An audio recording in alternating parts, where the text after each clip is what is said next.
Welcome to Hot Zone Updates. Subscribe and press the bell icon for more updates. News alerts flashed worldwide, capturing the attention of global audiences.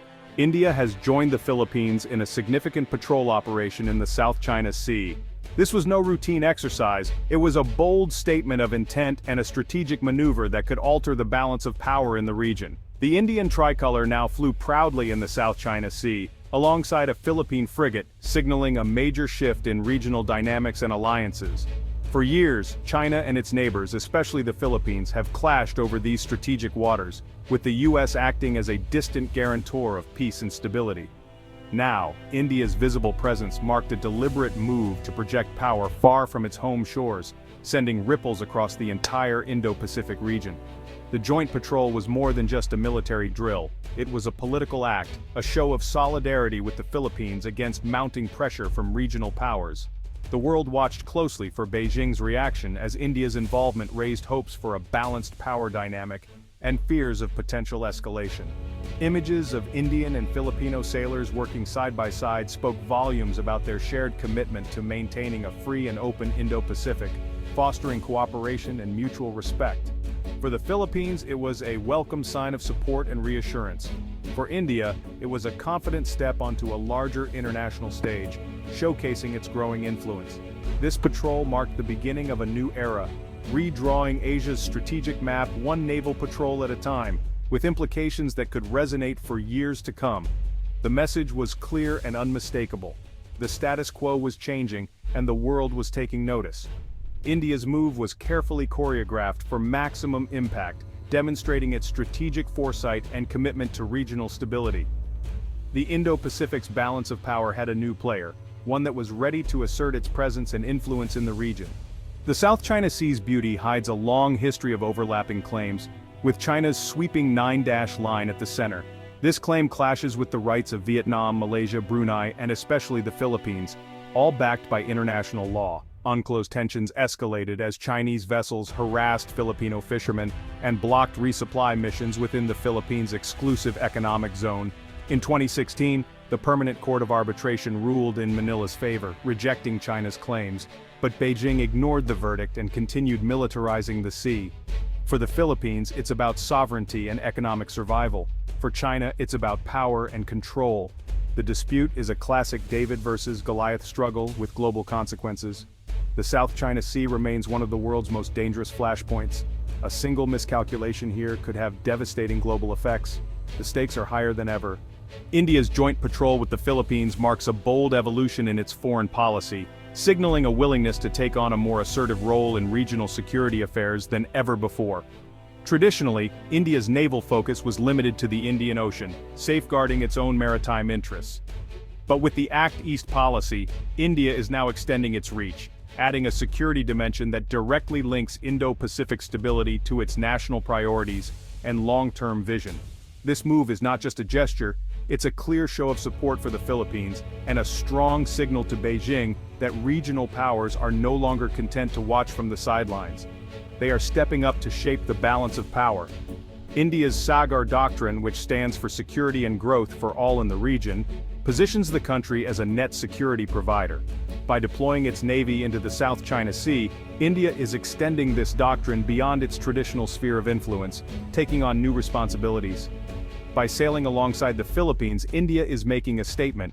It is no longer just an observer, but an active stakeholder in shaping the region's future, ready to contribute to collective security. This move also highlights the complex and evolving rivalry between India and China, adding a significant maritime dimension to their competition, which has traditionally played out on land. India's presence in China's maritime periphery is a calculated act of strategic balancing. Actions taken in one domain, whether military, economic, or diplomatic, now have ripple effects across the entire Indo-Pacific. This joint patrol is not an isolated event. It is part of a broader long-term strategy to counterbalance a rising China and to build stronger security partnerships with ASEAN and other like-minded nations. India's growing confidence and ambition are now actively reshaping the region's security architecture, encouraging others to step up as well. The Indo-Pacific's power dynamics are shifting rapidly, and India's actions are playing a crucial role in this transformation, setting the stage for a new era of regional cooperation and competition. The first India-Philippines joint patrol in the West Philippine Sea was a clear demonstration of naval cooperation. Indian and Philippine ships practiced coordinated maneuvers, building interoperability and trust. Officials framed the exercise as a commitment to a free, open Indo-Pacific, grounded in international law. For the Philippines, it was invaluable training. For India, a chance to operate in a new environment. Images of officers coordinating on each other's ships highlighted growing camaraderie. This hands-on cooperation lays the groundwork for deeper, more complex joint operations. The patrol was more than symbolism. It was the forging of a real partnership at sea. India's patrol with the Philippines is part of a growing web of Indo-Pacific security partnerships countering China's assertiveness. The US, Australia, Japan, and the UK have long conducted joint patrols and phone ops in the region. The Philippines is diversifying its security ties, strengthening links with Japan, Australia, and now India. This minilateralism creates a resilient network, reducing reliance on any single ally. The Quad, US, Japan, Australia, India, embodies this collaborative approach, and India's patrol puts its principles into action. China now faces a more united front, not just bilateral disputes. The India-Philippines patrol is a clear sign that Indo-Pacific nations are coordinating to protect shared interests. The region's security landscape is fundamentally changing. India's interest in the South China Sea is strategic, economic, and diplomatic. Over half of India's trade passes through these waters. Freedom of navigation is a vital national interest. Instability here threatens the Indian Ocean and India's own security. India's eastward naval presence is forward defense, deterring threats before they reach home. Rivalry with China is a key driver. India is countering China's string of pearls by operating in its backyard. Diplomatically, India's involvement strengthens ties with ASEAN and boosts its credibility as a regional partner. Standing with Southeast Asian nations builds goodwill and influence. India's presence is a powerful tool of statecraft in a complex region. Analysts see India's joint patrol as a calculated move, signaling a shift from reticence to leadership in Southeast Asian security.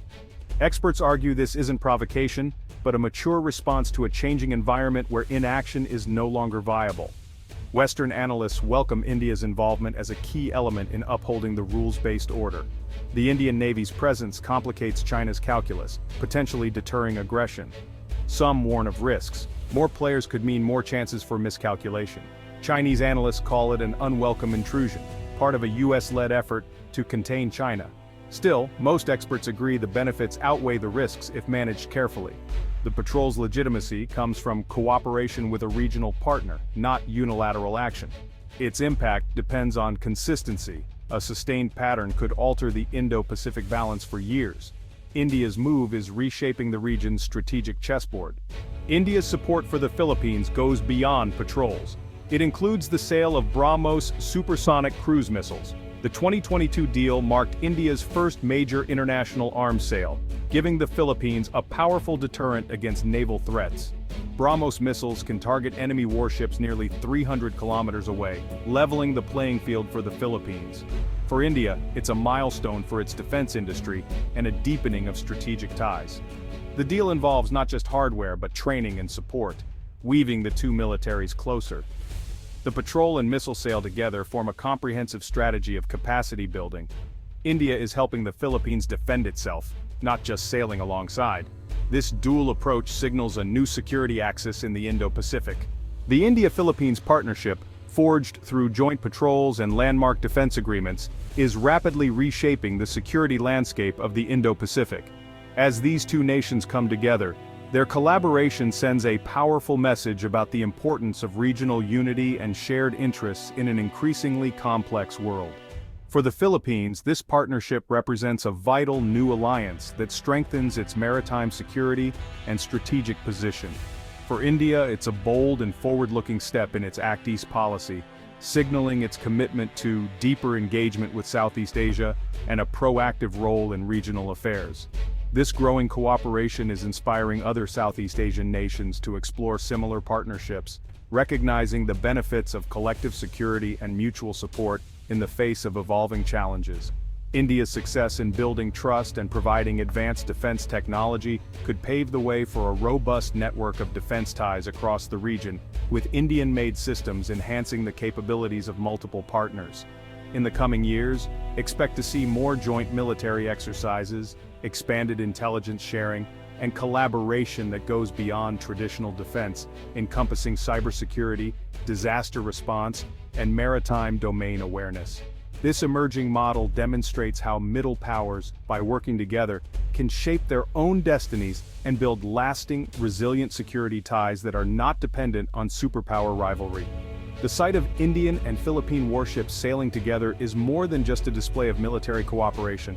It's a symbol of a profound shift in global power dynamics and a testament to the region's growing confidence. This partnership marks the rise of a confident India, a resilient Philippines, and the dawn of a new era of regional cooperation, where nations work together to secure their shared future. The future of stability in the Indo-Pacific may well depend on such alliances, built by the region's own rising democracies, determined to chart their own course and protect their interests. The Indo-Pacific's next chapter is being written by its own hands, as regional leaders come together to shape a more secure, prosperous, and independent future for all.